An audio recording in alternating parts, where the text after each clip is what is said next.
खूनी कुआं। सीमा गर्मियों की छुट्टियों में अपनी नानी के गांव आई थी। सीमा नानी के घर पहुंचने के बाद अपनी नानी के पैर छूती है और उनसे आशीर्वाद लेती है। तभी उसकी नानी उससे कहती है, इतनी बड़ी हो गई मेरी सीमा, चल जल्दी से हाथ मुंह धो ले, मैं तेरे लिए खाना लगा देती हूँ। भूख लगी होगी ना? हाँ नानी, भूख तो लग रही है मुझे, आपके हाथ के बने हुए पीले दाल और चावल खाने की। कितना टाइम हो गया है मुझे आपके हाथ का बना हुआ दाल चावल खाए हुए। तू तो नौकरी में व्यस्त थी, तो तुझे कहाँ से टाइम मिलेगा अपनी नानी के लिए? और जब इतने टाइम बाद आई है तो ज्यादा टाइम के लिए रुक कर जाएगी तू। हाँ हाँ नानी, इस बार पूरे 2 महीने के लिए आई हूँ। सीमा की नानी अंदर जाकर उसके लिए खाना बनाने लगती है। सीमा कमरे में अकेली होती है, तभी उसे किसी औरत के रोने की आवाज सुनाई देती है। वो कभी खिड़की से बाहर झांकती है तो कभी दरवाजे से बाहर झांकती है। उसे समझ में नहीं आ रहा होता है कि आखिर रो कौन रहा है। तभी नानी खाना लेकर आ जाती है। वो अपनी नानी से कहती है, नानी, कोई औरत रो रही है क्या? मैं जब से यहाँ आई हूँ तब से मुझे यहाँ किसी औरत की रोने की आवाज आ रही है। हे भगवान, कहीं ये वही तो नहीं? बोलो ना नानी। अरे कोई नहीं रो रहा, ये तेरे मन का वहम है।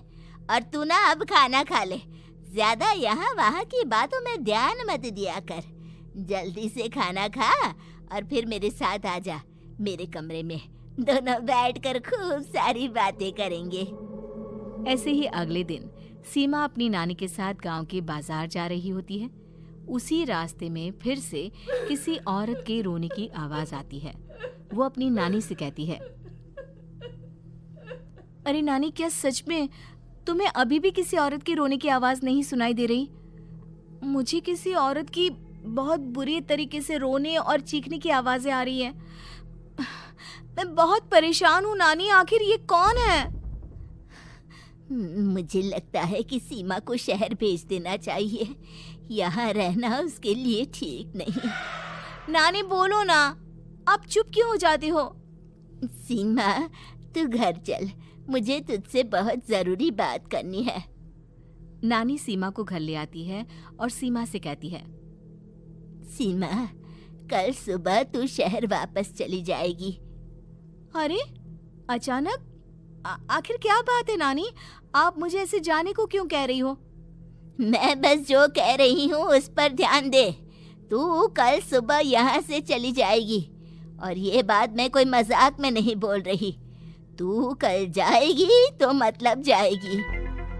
अरे नानी, चली जाऊंगी मैं, ठीक है, पर आखिर बात क्या है ये तो बता दो। मम्मी से कोई बात हुई है या फिर मुझसे कोई गलती हुई है जो तुम मुझे अचानक से जाने के लिए बोल रही हो? देख सीमा, रात बहुत हो चुकी है और मुझे इस बारे में कोई बात नहीं करनी। चल, अब चल के मेरे साथ सो जा। सुबह की बस पकड़कर तुझे शहर भी तो जाना है। सीमा को अपनी नानी का ऐसा व्यवहार देखकर बहुत ही अजीब लगता है। उसे कुछ समझ में नहीं आ रहा होता है कि आखिर उसकी नानी उसे अचानक से गांव छोड़कर जाने के लिए क्यों कह रही है। ये सारी बातें सोचते सोचते सीमा की आंख लग जाती है और वो अपनी नानी के साथ सो जाती है। ऐसे ही आधी रात को सीमा को फिर से किसी औरत की रोने की आवाज सुनाई देती है।